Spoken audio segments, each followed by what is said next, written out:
ഇന്ന് തന്നെ സബ്സ്ക്രൈബ് ചെയ്യൂ നിങ്ങളുടെ പ്രിയപ്പെട്ട ഷോസ് കാണൂ. പക്ഷെ ദേവിക, നീ പറയുന്നതങ്ങ് മുഴുവൻ എനിക്ക് വ്യക്തമായിട്ടങ്ങ് മനസ്സിലായിട്ടില്ല. ഈ വീട്ടിനുള്ളിൽ ആരാണ് സിദ്ധുവിന്റെ ശത്രു? ദേവിക ആരെയാ ഉദ്ദേശിക്കുന്നേ? എന്താ നീ ഉദ്ദേശിക്കുന്നേ? ജീവിതം നഷ്ടപ്പെട്ട എനിക്ക് കഴിഞ്ഞ കാര്യങ്ങളെല്ലാം മറക്കാൻ അത്ര എളുപ്പമൊന്നുമല്ല മോളെ. നീ കുട്ടനെ സംരക്ഷിക്കുന്നത് പോലെ തന്നെ നിന്നെ ഞാനും സംരക്ഷിക്കുന്നത്. നീ എന്തൊക്കെ പറഞ്ഞാലും നിന്റെ ജീവിതത്തെ കുറിച്ച് എനിക്ക് ആദ്യമുണ്ട് മോളെ.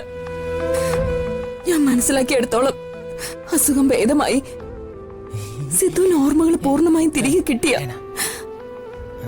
ഈ സിദ്ധു നിന്നെ മറക്കും മോളെ. സിദ്ധു പിന്നെ ഒരിക്കലും നിന്നെ ഓർമ്മിക്കില്ല.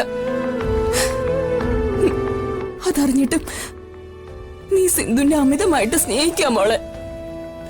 ഉള്ളു തുറന്ന് ഇഷ്ടപ്പെടുക. സിദ്ധു നിന്റെ ഭർത്താവായതുകൊണ്ട് നിനക്കിങ്ങനെ സിദ്ധുവിനെ സ്നേഹിക്കാൻ കഴിയുന്നത്. ഇതുപോലെ തന്നെയാ എനിക്ക് എന്റെ ഭർത്താവിനോട് ഉണ്ടായിരുന്ന സ്നേഹവും. അദ്ദേഹം മരണപ്പെട്ടെങ്കിലും എന്റെ മനസ്സിൽ അദ്ദേഹത്തോടുള്ള സ്നേഹം ഒരിക്കലും ആയില്ല. എന്റെ മരണം വരെയും അതിനൊരു മങ്ങലും ഏൽക്കില്ല. അതുകൊണ്ട് എനിക്ക് സിദ്ധുവിനോട് വൈരാഗ്യം തോന്നുന്നത്. ഞാനന്ന് കണ്ട കാഴ്ച അതായിരുന്നല്ലോ. അമ്മ, ആ കാഴ്ചയ്ക്ക് പിന്നിലെ യാഥാർത്ഥ്യമാണ് ഞാനിപ്പോ അമ്മയോട് പറഞ്ഞത്. അമ്മ അത് ഉൾക്കൊള്ളണം. കൂട്ടനോടുള്ള വൈരാഗ്യമൊക്കെ അമ്മ മറക്കണം. എനിക്കറിയില്ല. എന്റെ മനസ്സിനെ നിയന്ത്രിക്കാൻ ഞാൻ പരമാവധി ശ്രമിക്കാം. നീ പറഞ്ഞത് ഉൾക്കൊണ്ട് സിദ്ധുവിനോട് ദേഷ്യപ്പെടാതിരിക്കാം. അത്ര എനിക്ക് പറയാനാവൂ. ഏതായാലും എന്റെ വാക്കുകൾ കേൾക്കാൻ അമ്മ മനസ്സ് കാണിച്ചല്ലോ. അതിലെനിക്ക് വലിയ സന്തോഷമുണ്ടമ്മേ. കുട്ടനോടുള്ള ദേഷ്യം കുറയ്ക്കാമെന്ന് അമ്മ പറഞ്ഞല്ലോ. അത് വലിയൊരു സമാധാനമാണമ്മേ.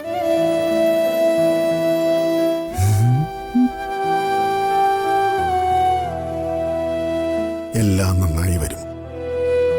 ശ്രീകലയുടെ മനസ്സിനേറ്റ മുറിവുകൾ കാലം മായ്ക്കും. അതാണ് എന്റെയും പ്രതീക്ഷ. ഈ പ്രതീക്ഷകൾ യാഥാർത്ഥ്യമാവും മുത്തശ്ശ. ഏതായാലും ഇനിയധികം സംസാരിച്ചിരിക്കാൻ പറ്റില്ല. അവിടെ പൊന്നാരം തോട്ടത്തില് എല്ലാരും ഞങ്ങളെ കാണാതെ വിഷമിച്ചിരിക്കുന്നുണ്ടാവും. ഞങ്ങൾ ഇറങ്ങാ. ഹലോ മോളെ. ഒന്നുമില്ല.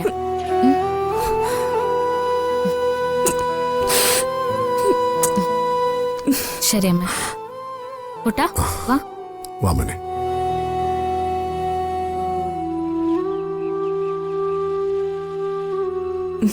ശരി അമ്മ, വിഷമിക്കരുത് കേട്ടോ.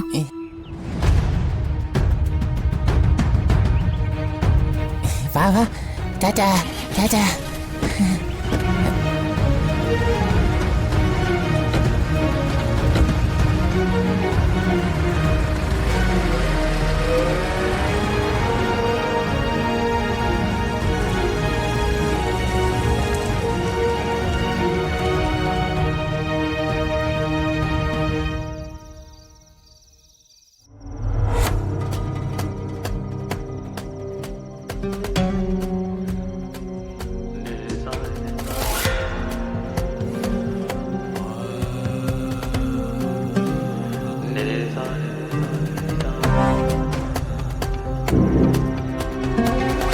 മോളെ,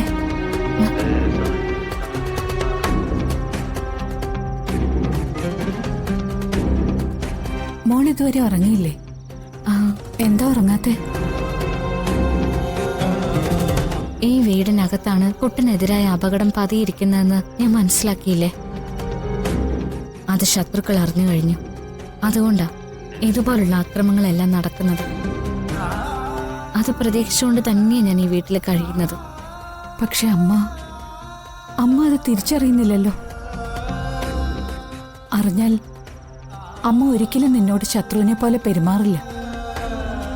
അതെനിക്ക് ഉറപ്പാ. മുത്തശ്ശി കഥ അറിയാതെ ആട്ടം കാണാണെന്ന് എനിക്കറിയാം. അതുകൊണ്ട് തന്നെ മുത്തശ്ശിയോട് എനിക്ക് പരിഭവം ഒന്നുമില്ല. കുട്ടനോടുള്ള അമിത സ്നേഹം കൊണ്ടാ മുത്തശ്ശി എന്നോട് ഇങ്ങനെയൊക്കെ പെരുമാറുന്നതെന്ന് എനിക്ക് നന്നായിട്ട് അറിയാം.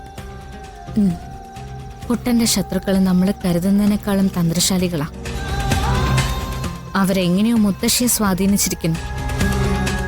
അവരുടെ ഉദ്ദേശം തിരിച്ചറിയാതെ അവരുടെ കയ്യിലെ കളിപ്പാവയായിരിക്കാം മുത്തശ്ശി. പക്ഷെ ദേവിക, നീ പറയുന്നതങ്ങ് മുഴുവൻ എനിക്ക് വ്യക്തമായിട്ടങ്ങ് മനസ്സിലായിട്ടില്ല. ഈ വീട്ടിനുള്ളിൽ ആരാണ് സിദ്ധുവിന്റെ ശത്രു? ദേവിക ആരെയാ ഉദ്ദേശിക്കുന്നേ? എന്താ നീ ഉദ്ദേശിക്കുന്നേ? ദേവിക്ക് ആരെയാ സംശയം? ഒന്നും പറയാറായിട്ടില്ല അമ്മേ. സമയമാവുമ്പോ തെളിവുകൾ സഹിതം എല്ലാം ഞാൻ അമ്മയ്ക്ക് കാണിച്ചു തരാം. തെളിവില്ലാതെ ഞാൻ എന്തെങ്കിലും പറഞ്ഞ അത് വേറൊരു ആരോപണം മാത്രമേ പോയില്ല അമ്മേ. എന്ത് തന്നെ ആയാലും കുറ്റവാളികൾ ആരാണെന്ന് എത്രയും പെട്ടെന്ന് ഞാൻ കണ്ടുപിടിക്കും. അതോടൊപ്പം കുട്ടന്റെ അസുഖവും ഞാൻ ഭേദമാക്കിയെടുക്കും. എല്ലാം ഭംഗിയായി തന്നെ നടക്കും അമ്മേ. നിന്നെ എനിക്ക് വിശ്വാസം മോളെ. നിന്നിൽ എനിക്ക് പ്രതീക്ഷയുണ്ട്. പിന്നെ നാളെ രാവിലെ നമുക്ക് അമ്പലത്തിലേക്ക് പോണം. അതിനുശേഷം മാത്രം എന്തെങ്കിലും ചെയ്താൽ മതി. മോള് സിദ്ധുവും രാവിലെ നേരത്തെ തന്നെ റെഡിയാവണം. ശരി അമ്മേ. എന്നാ മോള് കിടന്നു. Good night. ഗുഡ് നൈറ്റ് അമ്മേ.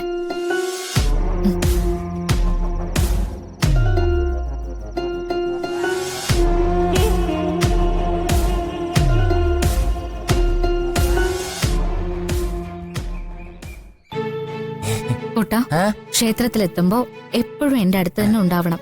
മറ്റെവിടേക്കും പോരുത്. ഇല്ലില്ല, ഞാൻ മാലയുടെ കൂടെ തന്നെ ഉണ്ടാവും. അമ്മേ, അമ്മേ, അമ്മേ. നിങ്ങൾ റെഡിയായോ? നമുക്ക് ഇറങ്ങിയാലോ?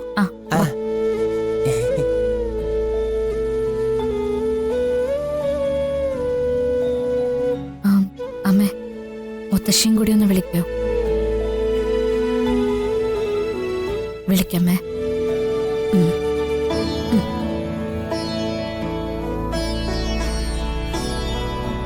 അമ്മേ, ഞങ്ങള് ക്ഷേത്രത്തിലേക്ക് പോവാ. അമ്മയും കൂടി ഞങ്ങളോടൊപ്പം വരണം. ഞാനില്ല, നിങ്ങൾ പോയാ മതി. അങ്ങനെ പറയരുതമ്മേ. അമ്മയും കൂടി വന്നാലല്ലേ എനിക്ക് സിദ്ധുവിന് സന്തോഷാവൂ. ഞങ്ങളെക്കാൾ അധികമായി സിദ്ധുവിനെ സ്നേഹിക്കുന്ന അമ്മയല്ലേ. ആ സ്ഥിതിക്ക് അമ്മ വന്നേ മതിയാവും. പറ്റില്ല എന്ന് പറയരുത്.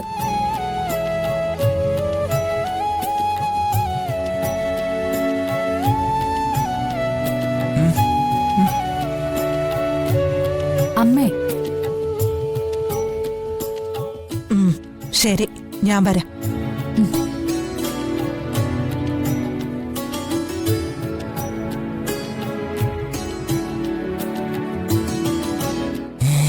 പോവാം.